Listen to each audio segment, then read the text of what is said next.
जळगावच्या चाळीसगाव तालुक्यातील कन्नड घाटात संभाजीनगर सुरत एसटी बसचा भीषण अपघात टळला आहे.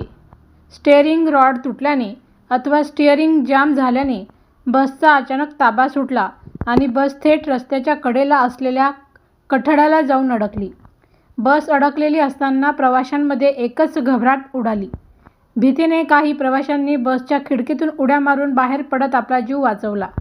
बस थांबल्यानंतर सर्व 59 प्रवासी बाहेर पडले आणि त्यानंतर सर्वांनी सुटकेचा निश्वास सोडला.